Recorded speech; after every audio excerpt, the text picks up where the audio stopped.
I believe the best way that we can honor those who've given their lives so that we could have freedom in America, where we live, or any country you may be watching this from, if you have any measure of freedom in your country, someone gave their life for that.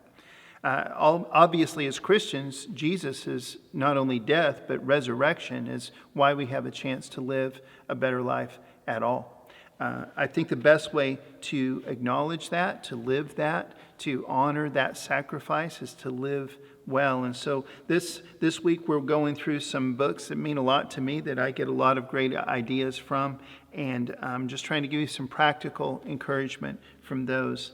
The Kingdom Agenda by Dr. Tony Evans is one of my favorite books. It just kind of makes so much sense about this concept of the kingdom in the scriptures. And he defines the kingdom as God's comprehensive rule over all creation. And he spends this entire thick book talking about how God has some design in every single part of our life. And if we're going against that design, we're doomed to fail. It's kind of like a riptide. I don't know if you've ever been to the beach, but I love the ocean, and I love the power of the waves.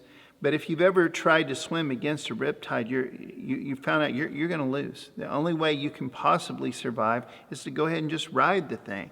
Go wherever it's taking you, and then try and get out of it at some point. But just trying to swim against it, there's no way. It's just too powerful.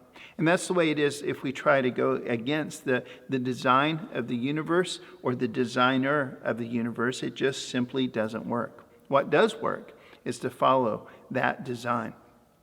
I don't know what you may be struggling with. I struggle with different things. I'm sure every person here who's watching this today is struggling with different things. But we all have something about who we are that we don't like, or things that we wish were different.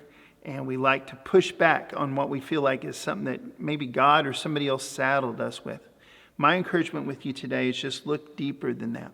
Try to figure out just one thing that you know for sure. This is something that God designed you to do, and this is something that you actually love.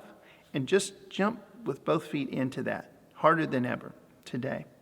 Here's one verse from Hebrews chapter 12, actually two, that I think always matter when we talk about this. It says, "Therefore, since we are surrounded by such a great cloud of witnesses, let us run with perseverance the race marked out for us. Let us fix our eyes on Jesus, who for the joy set before him endured the cross, scorning its shame, and sat down at the right hand of the throne of God." God bless you. Live well today.